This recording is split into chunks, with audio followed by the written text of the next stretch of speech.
এই যে দেখেন যারা যোগালি আস্তরি কাজ করে ভাইজান, যারা স্যানিটারি কাজ করে, দেখবেন যারা মাটি কাটে, রাস্তায় ঝাড়ু দেয়, যারা রাস্তায় কাজ করে, যারা টিনের ঘরে কাজ করে, 10 তলা 20 তলার উপরে ছাদ ঢালাই দিতে যে কাজ করে,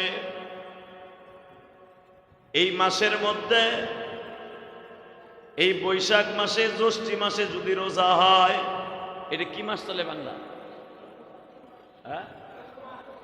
চৈত্র মাস।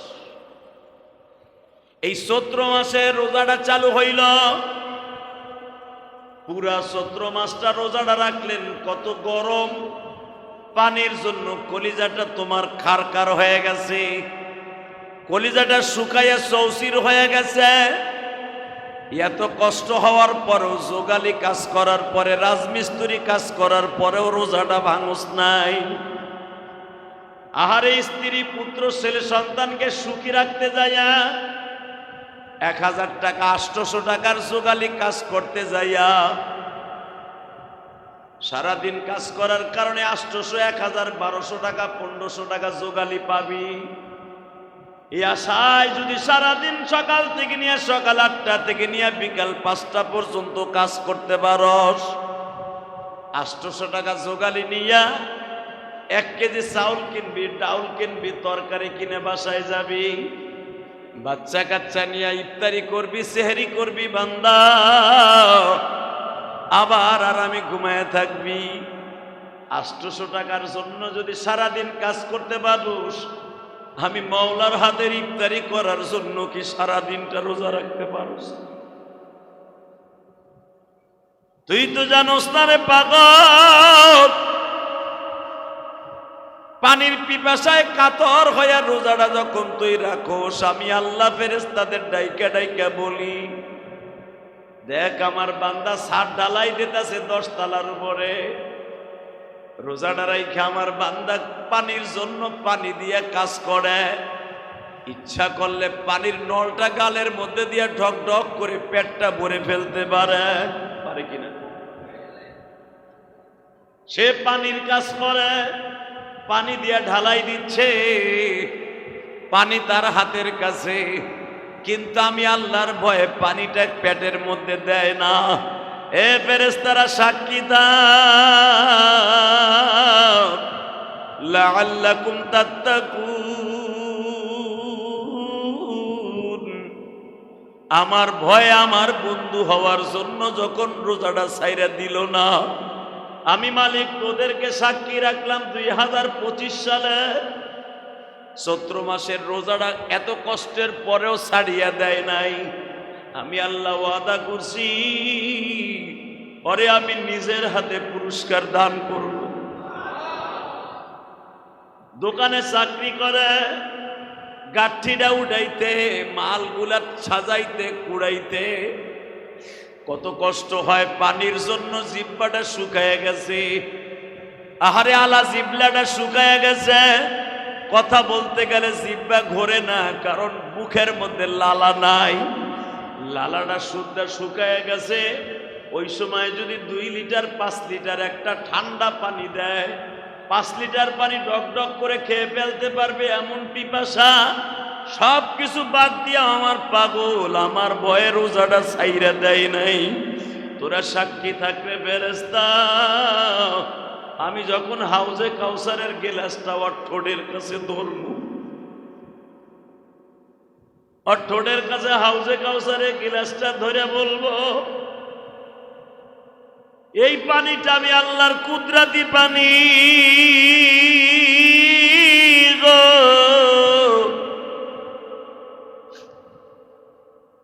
আমি আল্লাহ কুদরতি হাত দিয়ে ওর ঠোঁটের কাছে গিলাসটা ধরবো। গিলাসটা যখনই ধরবো,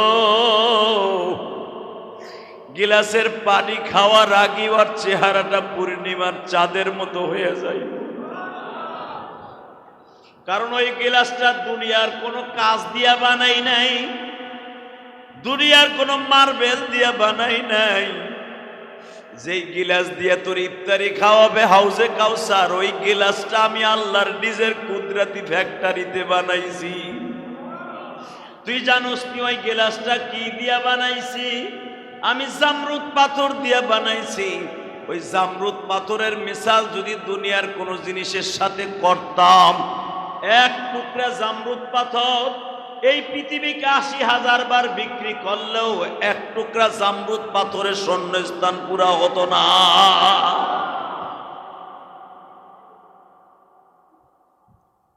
আমার আল্লাহ আরো বলেন, শোন বান্দা, ইফতারি করানোর জন্য হাউজে কাউসারের গিলাস এত দামি হবে, যেই পেয়ালার মধ্যে তুই ইফতারি খাবি মাছের কলিজা দিয়ে, আমার কুদরাতি নান রুটি দিয়া, তুই তো জানোস না রে ওই গিলাসটা আর ওই পিরিচটা, ওই পেয়ালাটা আমি আল্লাহ ইয়াকুত পাথর দিয়া বানাবো। ইয়াকুত পাথর কত দামি জানাস? জামরুদ পাথর যদি ৮০,০০০ বার বিক্রি করা হয়, একটা ইয়াকুত পাথরের শূন্যস্থান পুরা হবে না। দুনিয়া ৮০,০০০ বিক্রি করলে এক টুকরা জামরুদ পাথরের শূন্যস্থান পুরা হবে না। আবার কোটি কোটি জামরুদ পাথর বিক্রি করলে ইয়াকুত পাথরের এক টুকরা শূন্যস্থান পুরা হবে না। ওই পেয়ালার মধ্যে আমি আল্লাহ কলিজার ভুনা মাছের কলিজার নান রুটি দিয়ে ইফতারি করাবো।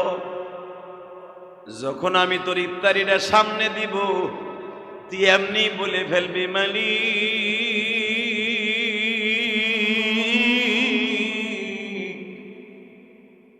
নিজের হাতে আমায় তুমি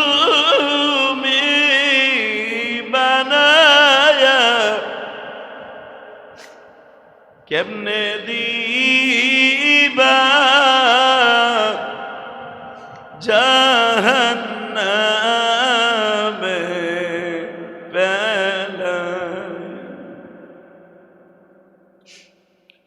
আল্লাহ তুমি যখন জাহান্নামে ফেলবা না, নিজের হাতে যখন তুমি ইফতারি করাইবে, তুমি আমাদেরকে মেহমান হিসাবে দাওয়াত দিছ। নিয়ম আসিল আমাকে বাংলাদেশের সরাইলে যখন দাওয়াত খাইতে যাইতাম, যিনি আমাদেরকে দাওয়াত খাওয়াইতো, ইফতারি করাইতো, ইফতারি যে ব্যক্তি করত ওই লোকটাও আমাদের প্লেট থেকে খাইতো। কথা কন না? যার বাড়ি ইফতারিতে যান হে খায় না আপনার লগে? এই যে আমি কয়েকদিন আগে আমার ছাত্র করে ইফতারি করলাম, ছাত্রকের সাথে আমি বইয়াও খাইলাম, খাই না? আপনি আমার দাওয়াত দিয়ে নিয়ে কি আপনি বলিয়ে খাইবেন না আমার লগে খাইবেন? কথা কয় না? হ্যাঁ, আপনি আমার দাওয়াত দিলেন, হুজুর আহেন আপনার হলে আমি ইফতারি করব। আপনি আমার দাওয়াত দিয়া বউরে লইয়া চুলার পিঠে বইয়া ইফতারি করলেন, এটা কি মানুষের কাজ হইব? শয়তানের কাম হইব। কথা ঠিক না বেটি? আপনি আমার দাওয়াত দিয়ে আপনি ঘরের মধ্যে একা একা খাইবেন, এটা নিয়ম না। আপনার নিয়ম হলো আপনি আমার সাথে খাইবেন, ঠিক না বেটি? এটা হলো সুন্নাত। আপনি বললোকে খাইলে যে হারাম হবে তা না, এটা সুন্নাতের খেলাফ। মেজবান দাওয়াত দিয়া মেহমানকে সে নিজের হাতে মেহমানের সাথে বাইরে বাইরে খাওয়ানো, এটা হলো সুন্নাত।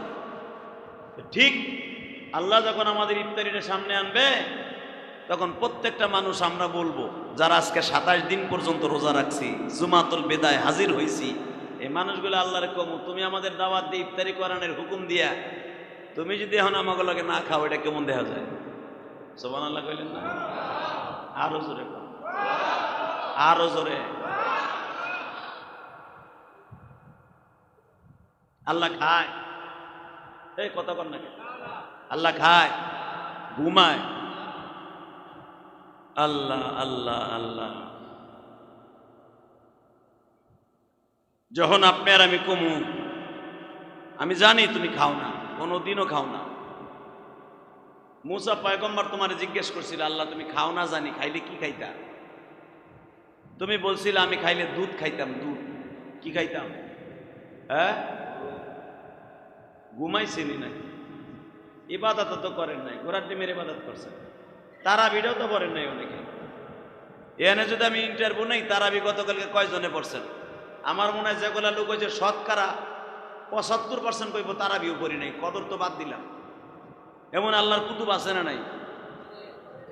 হ্যাঁ, জিমান কিনলে গা ফার্মের মুরগি হয়েছে মতো অসুখ হয়েছে, ঠিকই আছে, অসুখ তো হয়েছে, গুনার অসুখ হয়েছে। কথা ঠিক না বেঠিক? গুনার রোগে ধরছে, জাহান্নামের রোগে ধরছে। আল্লাহ মুসা আলাইহিস সালাম আল্লাহরে জিজ্ঞেস করছে, আল্লাহ জানি তুমি খাও না, খাইলে খাইতা কি কও? আল্লাহ বলে আমি খাইলে দুধ খাইতাম। কি খাইতাম? জোরে কন। মুদ।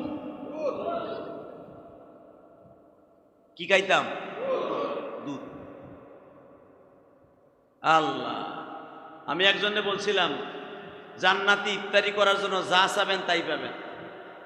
এক বিড়িখোর দাম করে কয় বিড়ি পাওয়া যাবে। এই বাটপার হারামি হারাম কর, কত বড় বাটপার তাই চিন্তা করেন। কয় জান্নাতের ভিতরে সেহরি ইফতারি করার জন্য বিড়ি খাওয়া যাবো না? বিড়ি? আমি কহ তুই যদি বিড়ি চাইতে পারো আল্লাহ তোরে বিড়ি দিব। শয়তান, কথা ঠিক না বেঠিক?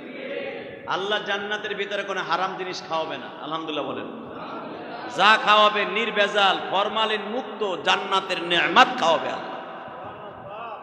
হ্যাঁ, এই দুনিয়ায় যেরকম মদ হারাম, মদ কিন্তু নাপাক। মদ যদি কারো কাপড়ে লাগে ধুইয়া নামাজ পড়া ফরজ। মদ কিন্তু মুদ যেরকম নাপাক, মদ ওই রকম নাপাক। বুঝেন না আমার কথা? গাঞ্জা, গাঞ্জার রস যদি কারো শরীরে লাগে ওই রস ধুইয়া তারপরে নামাজ পড়া ফরজ, কারণ এটা নাপাক। বোঝেন নাই মনে হয়? গু গোবর যেমনি নাপাক, গাঞ্জার রস, হিরোইনের রস যেগুলা খাওয়া হারাম, এগুলা শরীরে লাগলে ধুইয়া নামাজ পড়া ফরজ। মদও যদি কারো শরীরে লাগে, মদ কাপড়ে লাগলে ধুইয়া নামাজ পড়া ফরজ। বুঝেন না আমার কথা? যদি আবার আরসি আপনার শরীরে লাগে, পেপসি আপনার শরীরে লাগে, এটা ধুইয়া নামাজ পড়া ফরজ না, কারণ এটা খারাপ খাওয়া জায়েজ যদি এটা আমার দেশীয় পণ্য হয়। আবার ইহুদি নাসারা ইসরায়েলি কুত্তা বাহিনীর যদি হয় ওইটা খাওয়া জায়েজ নাই। কথা কন না কেন? যে ইসরায়েলি কুত্তা বাহিনী, এই যে পেপসোডেন্ট, কোকোলা, আরো যেগুলা পণ্য আছে, লিভার ব্রাদার্সের যত পণ্য আছে ইসরায়েলি পণ্য, এইগুলা খাওয়া মুসলমানের জন্য হারাম। কথা কন না কেন? ডাইরেক্ট কোরআনে নিষেধ আছে, ইহুদি নাসারাদের বানানো পণ্য তোমাদের জন্য জায়েজ নাই। হ্যাঁ, এখন যদি কোন সৌদি আরবে তো কোকোলা আছে, সৌদি আরবের কোকোলা সম্পর্কে আমি উমরায় যেবার জিজ্ঞেস করছি, 7 আপ সম্পর্কে জিজ্ঞেস করছি। ওদের জিনিসটা সম্পূর্ণ হালালভাবে বানানো, যদিও লেবেলটা লাগালো কোকো, যদিও লাগানো 7 আপ, যদিও লাগালো ফ্যান্টা, ওদের সমস্ত সৌদি আরবে হারাম কোনো জিনিসভাবে তৈরি করা হয় না। ওরা তাদের মেশিনে তৈরি করা হয়, লেবেলটা লাগালো হয় ওইটা। বোঝেন নাই মনে আমার কথা? কিন্তু আমাকে বাংলাদেশে যত 7 আপ, কোকো যাগুলা দেখেন, এই কোকোলা, এই সবগুলা হারামি পণ্য, এগুলা সমস্ত মুসলমানের জন্য খাওয়া হারাম। এটা দেওবন্দের থেকে ফতোয়া দেওয়া হয়েছে। এগুলো এড়াইয়ে চলবেন। আল্লাহ আমাদের হেফাজত করুক, জোরে বলেন আমিন। আল্লাহ আল্লাহ, দেখবেন উলামা একরামকে আপনি কোটি টাকা দিয়াও এক প্লেট 7 আপ আপনি বাংলাদেশে খাওয়াইতে পারবেন না। কেন পারবেন না? আলেম উলামা জানে এটা ইসরায়েলি পণ্য, হারামের পণ্য। সব আলেম না, অনেকে না বুঝে খেয়ে ফেলেন, এটা আলাদা ব্যাপার। তো মেরে ভাই দোস্ত বুজুর্গ, আল্লাহ রাব্বুল আলামিন কোন হারাম জিনিস জান্নাতের মধ্যে খাওয়াবেন না। যদি আপনি চান যে আমার একটা বিড়ি দাও, ইফতারি করি, আর এইবার ইফতারি করতে দাওয়াত দিয়ে লয়ে গেছে আমার একজনে মদিনায়, রসুলের রওজার থেকে মাত্র 1 কিলোমিটার দূরে উহুদ পাহাড়ের দিকে। আমার ইফতারি করাইতে দিয়ে আসে, আমার লগে খেজুর গালে দিয়ে দেখে বিল্ডিং এর পিছনে সিঁড়ির মধ্যে খাড়ায় বিড়ি খায়। আমি কইলাম ভাই এটা কেমন হইল? আপনি আমার ইফতারি করাইতেছেন হালাল জিনিস দিয়ে, আর আপনি সিঁড়ির মধ্যে খাড়ায় খাড়ায় বিড়ি খাইতেছেন। কই হুজুর 17-18 ঘন্টা বন্ধ ছিল, এটা খাইতে কষ্ট হয়ে যায় হুজুর, এটা খাই, সাইরে দিম আস্তে আস্তে সাইরে দিম। আমি বললাম সাইরা দিবেন বলতে বলতে আজরাইল আয়া পড়বো, ছাড়তে আর পারলেন না, আর ছাড়তে না পারলে জাহান্নাম ছাড়া কোনো উপায় নেই। কথা ঠিক না বেঠিক? যারা বিড়ি খোরে যখন ধরা খাওয়া যায়, ওই যে হুজুর সাইরা দিম, আগে খাইতাম 20-22টা হুজুর, এখন 5টার মধ্যে আয় পড়ছে। যদি জিজ্ঞেস করি কি একবারে সাইরা দেওয়া যায় না, এই যে দিম, অভ্যাস খারাপ হয়ে গেছে। বাটপা, তোর অভ্যাস খারাপ হবে কেন? মুসলমান কোনোদিন হারাম জিনিস দিয়া খাইয়া আমার আল্লাহ সন্তুষ্ট অর্জন করতে পারে না। হ্যাঁ, মুসলমান পারেন এমন কোন জিনিস আছে রে ভাই? আমি যদি বলি আমি 5 ওয়াক্ত নামাজ পড়বো, দেখবেন আল্লাহ আপনার সাহায্য করবে। আমি যদি বলি খারাপ কাজ করব না, আল্লাহ আমার সাহায্য করবে। আমি যদি বলি বিড়ি খাবো না, কোনো ব্যাপারই না। কথা কন না কেন? আল্লাহ, মাদক নিয়ন্ত্রণ একটা সরকারি মাদক দমন আছে না, মাঝে মাঝে মাদক নিয়ন্ত্রণ সরকারিভাবে কিছু কিছু ক্যাম্প আছে। যারা বেশি মাদক করে ফেলে, সেবন করে ফেলে, এদেরকে সরকারিভাবে একটা স্কুল থাকে ট্রেনিং দেওয়ার জন্য। 2 মাস 3 মাস মা বাবা বড় লোকের পোলার ওইখানে দিয়া হয়। অর্থাৎ ওইখানে বিড়ি, সিগারেট, গাঞ্জা কোনো কিছু নাই। ওখানে যদি ট্রেনিং দেওয়ার কারণে আল্লাহ সুবহানাহু ওয়া তাআলা সে 3 মাসের মধ্যে ভালো হয়ে যেতে পারে। আমার বিশ্বাস এই মানুষটা যদি 3 মাস নামাজ পড়ে আর মনে রে কয় আগে খাইতাম 20টা 22টা বিড়ি, এখন খাবো 5টার থেকে যদি বলে আমি খাবো 3টার থেকে যদি বলে খাবো 1টার থেকে যদি বলে নাইডে আর খাবো না সাতা, যা। কথা ঠিক না বেটে? অসম্ভবের কিছুই না। ও বাটপাট রোজার মাসে কম খাইছে, ইফতারিটা কইরাই ওটার কাজা আদায় করে, সারা দিনের কাজা আদায় করে রাত্রে। সেরিটা খাইয়া সেরির সময় শেষ, আর মাত্র 2 মিনিট বাকি আছে। 2 মিনিটের ভিতরে বদমাইশ সিগারেট একটা ধরে। ওই 2 মিনিট ওটা টানে কি মনে হয় বিড়ি ফিল ইটের বাটার চুঙ্গা দিয়ে ধোঁয়া বেরিতেছে। ওই বিড়ি যেটা লাস্টে ধরায় ওইটা আর মুখের থেকে সরায় না, ওটা তো মানে মনে হয় যে ও মরণের খাওয়া খাইতেছে। যদি কোন কথা ঠিক না বেটে? যদি কোন এগুলো আপনি কেমনে জানেন? এগুলো আমি দেখছি, না দেখিয়া কইরা। আমরা বক্তারা না দেখিয়া বলি না। ছাত্র জীবনে এক জায়গায় তারাবি পড়াইতে গেছি।